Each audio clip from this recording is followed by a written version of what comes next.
Okay, for our first problem, this is kind of a tricky problem that a lot of people tend to miss. Pi cubed is just a value that you're given, and notice there's no x or anything with that. So that's just like having any other number, and when you integrate this, it's going to be pi cubed x and then plus c. So that is going to be answer choice C. Now this plus c is there because you don't have endpoints, so we're not real sure where that graph would be. If we had to go graph it, we don't know where it would be in the grand scheme of things. Alright, so moving on to number 2. Again, going through our process, we would add 1 to the exponent, and that tells us what to divide by. And so since we're just adding and subtracting with each one of these, you're just going to go through and do your antiderivative for each one. And again, since I don't have endpoints, I'm just going to put a plus c out there. And so this answer choice looks like it's going to be E. Okay, so before we can do this next problem, notice that this is a multiplication problem. And so we're going to have to FOIL out before we do any part of our antiderivative. So we're going to have the integral, and FOILing this out, we're going to have x squared, and then we're going to have minus x cubed, and then plus 2 minus 2x. So again, you have to go ahead and FOIL all of that out first. Now we're ready to do our antiderivative. So we're going to have x cubed over 3 minus x to the 4th over 4 plus 2x minus 2x to the 2nd over 2. And then of course plus c because we don't have the endpoints. And so looking at this, we do need that leading coefficient to be negative. So that looks like we're going to get rid of those two. And our next term is a positive. And then we have minus x squared and then plus 2x. So the answer is D. Okay, same with this problem. We will need to FOIL this out. So we need to rewrite it to be the integral. There we go. And we have x to the 4th minus 4x squared plus 4 dx. Again, when you FOIL this out. And then you're going to have x to the 5th over 5 minus 4x to the 3rd over 3 plus 4x and then plus c. So if we can find the answer here, it looks like we might have answer choice E. Okay, this next problem requires us to multiply again, doing our distributive property. So this is going to be the integral of x to the, here we're going to add those exponents, so x to the 6th minus 2x to the 3rd dx. And now we're ready to do our antiderivative, so we have x to the 7th over 7 minus 2x to the 4th over 4, and then we're going to have our plus c. And so let's see, x to the 7th, and that 2 is going to cancel with the 4, leaving a 2. So it looks like we should get answer choice A. So number 6, we're going to divide up each part. We're going to make this into 3 separate terms. And so our first integral, we're going to have 3x to the 5th over x squared.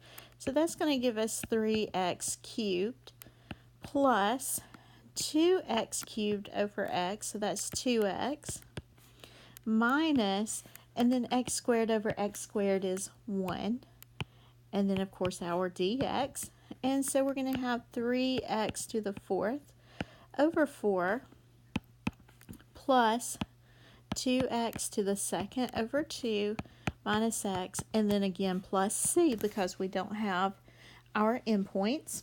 And so let's see if we can find our answer here. It looks like the right answer is going to be E. Okay, with number 7, we need to do some rewriting. And what we're going to do is flip this over and change the exponent to talk about a fraction. So really the 1 over the square root of x is x to the negative 1/2 dx. And then again in our process of antiderivative, you add 1 to the exponent, and that does tell you what to divide by. And so this is going to give us x to the 1/2 over 1/2 plus c, and so that's really going to be 2x to the 1/2 plus c. So that's going to be answer choice D. Okay, so for number 8, very similar process, except for this time when we rewrite it, we're going to have the integral of x to the negative 2/3 dx. And so when we go through this, when we add 1, we have negative 2 over 3 plus 1 divided by negative 2 over 3 plus 1. And so here we're going to have x to the positive 1/3 over 1/3. So let's see, that's going to translate to be 3 x to the 1/3, and then also your plus c. So that's going to be answer choice C. Okay, this problem has a lot of rewriting in it. So let's see, we're going to have the integral of 3, and we're going to flip over that u, and that's going to be to the negative 3/4 minus 4 u to the 1/3, and then plus 1 du.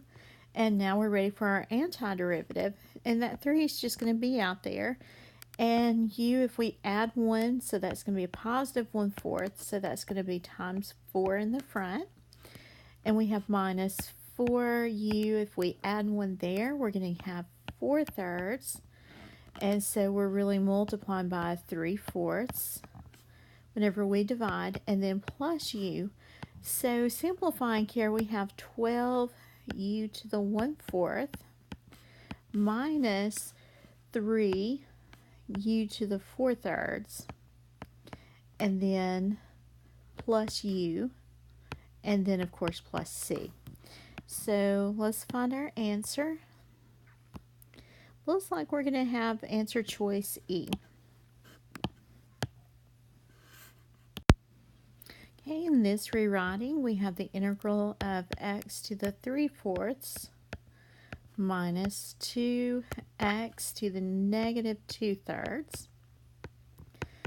And again, in our integration process, we're going to have x raised to the 7/4. So that's going to be 4/7 coefficient. And then minus, and we have 2 times, and then x, if we add 1 there, we're going to have a 1/3, so times 3 in the front, and of course plus c. So we have 4/7 x to the 7/4 minus 6x to the 1/3, and then plus c. So let's see if we can pick out our answer choices. And let's see. Looks like it's going to have to be answer choice C.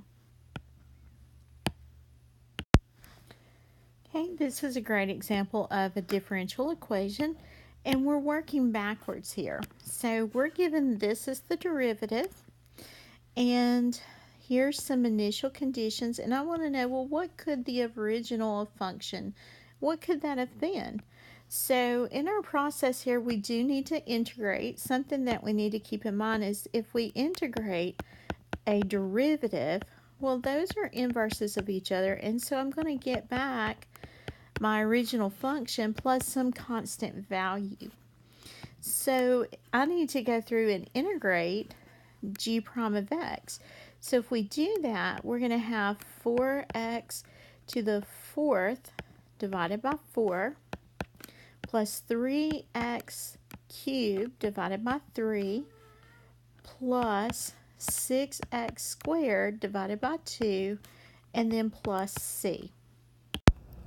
Okay, now we're going to simplify, and we're going to try to solve for c. So in our simplifying,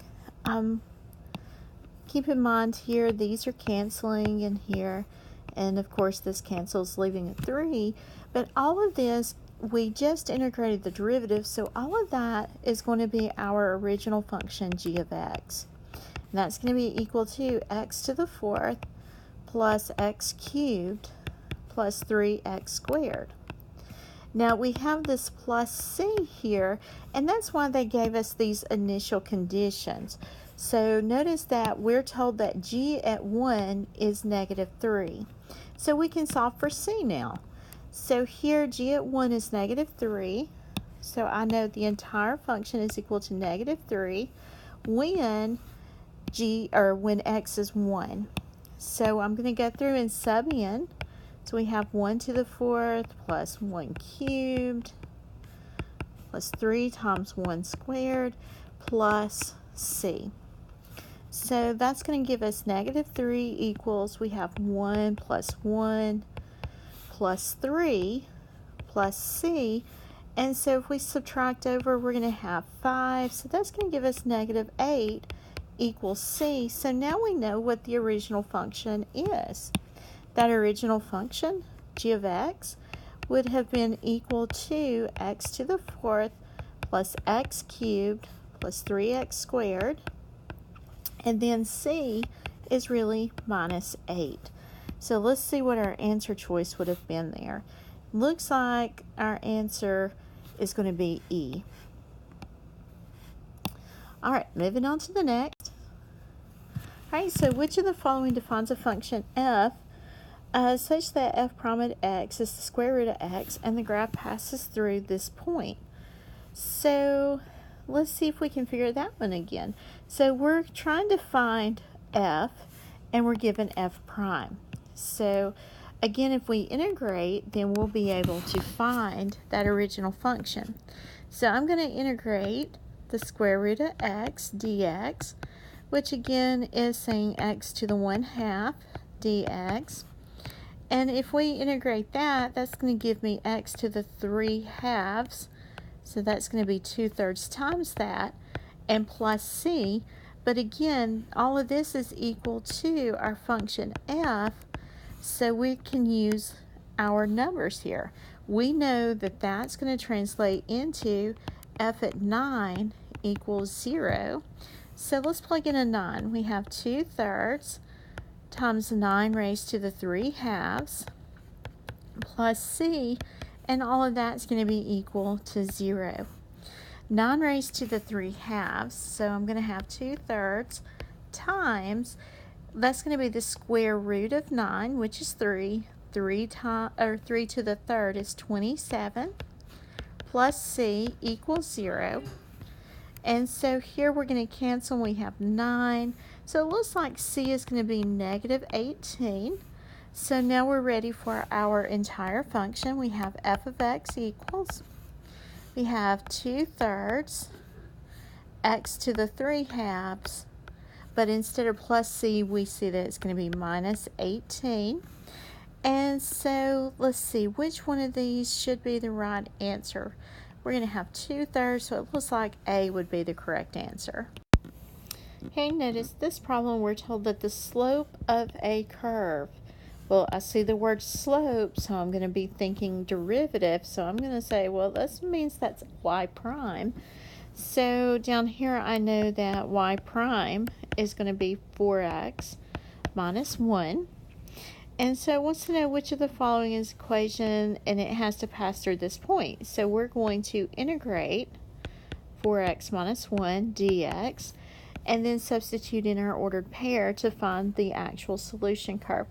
So we're going to have 4x to the 2nd over 2 minus x plus c, and from there that's going to cancel, so I have 2x squared minus x plus c, and now we want to make sure this passes through the point negative 2, 3. So again, all of that was equal to y. So I'm going to say 3 equals, well, that's going to be 2 times negative 2 to the 2nd minus negative 2 plus c. So I have 3 equals 4 times 2, 8, plus 2 equals C. And so it looks like C is going to be negative 7. So here we have C equals negative 7. And so our original equation here, we're going to have y equals 2x squared minus x minus 7. So that's going to be answer choice A.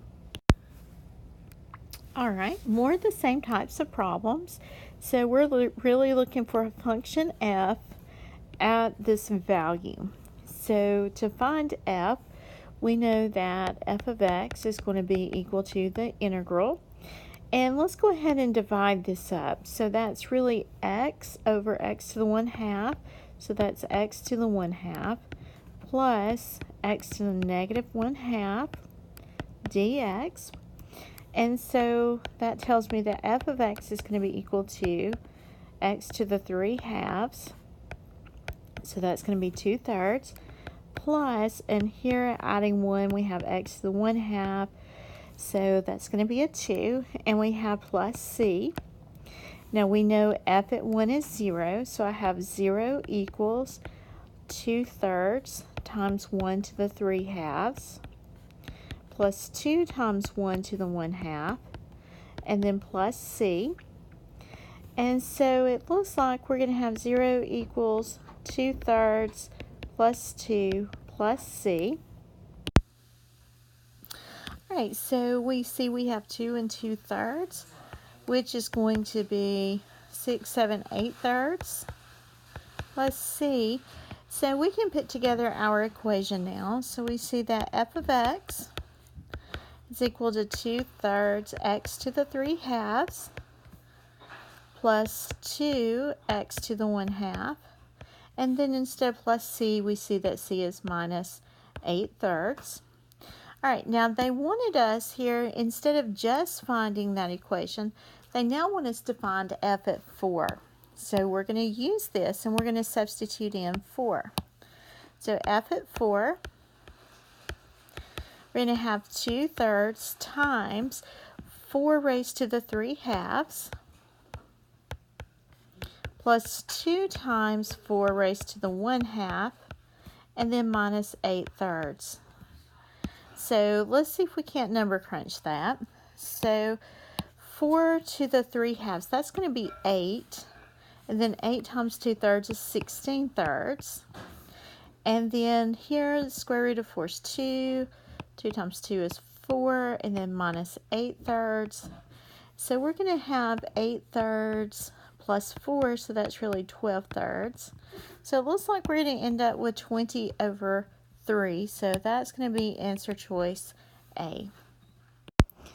Okay, again, another problem that's worded with the slope of the line tangent to the graph. So immediately you see the word slope, then you know that's derivative, and it is given by, let's see, function f at any point. So we know that f prime at x is going to be x cubed minus x. So to integrate this, or our function f, that's going to be equal to the integral of x cubed minus x dx. And again, we can go ahead, work through this. We're going to have x to the 4th over 4 minus x squared over 2 plus c.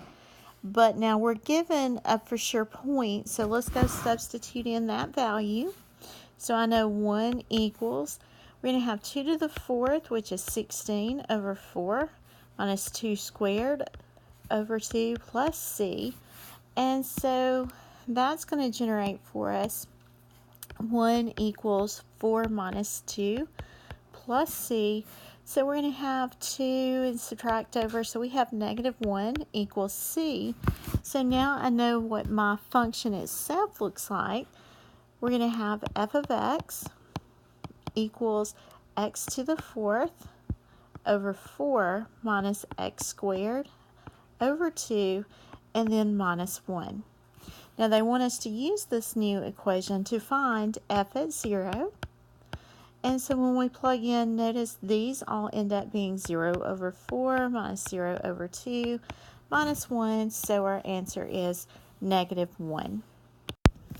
Okay, so for this problem, we're told that f has a derivative such that it looks like this. An equation of the line tangent to the graph of the function f at 2 is this. So what is an equation of the function? So notice here, let's see, we know f prime, so we know that f is going to be the integral of 3 minus 2x dx. So that means that f of x is going to be 3x minus x squared plus some constant c. And so looking over at my answer choices, let's see, we know that x squared's got to be negative x squared. So that really loses a bunch, and I know it has to be some constant c. So that means my answer choice must be C. Okay, our next equation, now this one, it looks like we're going to have to integrate for days simply because we are given h double prime, and now we've got to go all the way back to h at x. Oh my gracious. All right, so we know that h prime at x is, or not h prime, h prime at x is going to be the integral of x minus 2 dx. And so h prime at x is going to be x squared over 2 minus 2x plus c. And so now we're going to incorporate this information. So we have 0 equals 16 over 2 minus 8 plus c. So let's see, 8 minus 8, so it looks like c is 0. All right, so we know now that h prime at x is going to be x squared over 2 minus 2x. Now we've got to go back another step because they want us to find h at x. So again, we're going to go that same process. We see that h at x is really equal to the integral of what we just found there, which is 1/2 x squared minus 2x dx. And so h at x is going to be, here we have 1/2. We're going to add 1 to that exponent, so x cubed. So we're going to have 1/3 x cubed. And then minus, and then here this is going to end up being x squared plus c. So let's simplify that out a little bit. That looks awful. We have 1/6 x cubed minus x squared plus c. And now use this information here. Well, if I plug in a 0 everywhere I see an x, only thing that's going to be left is 4. So here we see that h at x is going to be 1/6 x cubed minus x squared and then plus 4. So let's see if we can find our answer. Looks like it's going to be answer choice A. Alright, so this problem is more of the same. Notice we're talking about each curve and this strange notation here. That's just telling me that my second derivative is 6x. And it tells me that my line tangent here is at x equals -2. So looking at this, I can pick out some numbers here. I know that if I go through and I integrate, so I know y prime is going to be the integral of 6x dx, and so in turn that's going to give me 6x squared over 2 plus some c value. And so to help us find the c, we know that when x is -2, that this derivative is equal to the slope right there. So here I know that when my derivative is 6, then I know that's going to cancel out to be 3. 3 times -2 all squared plus c. So that's going to give me 6 equals 12 plus c. So I know I have -6 is going to be the c value. So now I know what my first derivative function looked like. It was going to be y prime equals, and we had 3x squared plus c, but that c value we had is minus 6. Now we're going to repeat this process again to see if we can't find our function y. So that's going to be equal to the integral of 3x squared minus 6 dx. And so y is going to be equal to, if we add 1 to the exponent, we're going to have x cubed minus 6x plus some constant c. In order for us to find our c value, we're going to need an ordered pair to plug in. And that's where we go back to this -2 again, because that -2 is consistent all the way through. Well, this -2, I can substitute that in here, and that's going to give me a y value. So I know y is equal to 6 times -2 plus 4. So that's going to give me -12 plus 4, which is going to give me -8. So now I have an x and y value that I can use down here. So I know that when y is -8, then x is -2. And that should help us find a c value here. So I have -8 equals, and that's going to give us -8 plus 12 plus c. And so those -8's will cancel, and I subtract 12 over. So we have c is -12. So now we have our final equation. We see now that y is equal to, my pen's not working, y equals x cubed minus 6x plus c, but we found c to be minus 12. So here, that means that our correct answer choice should be E.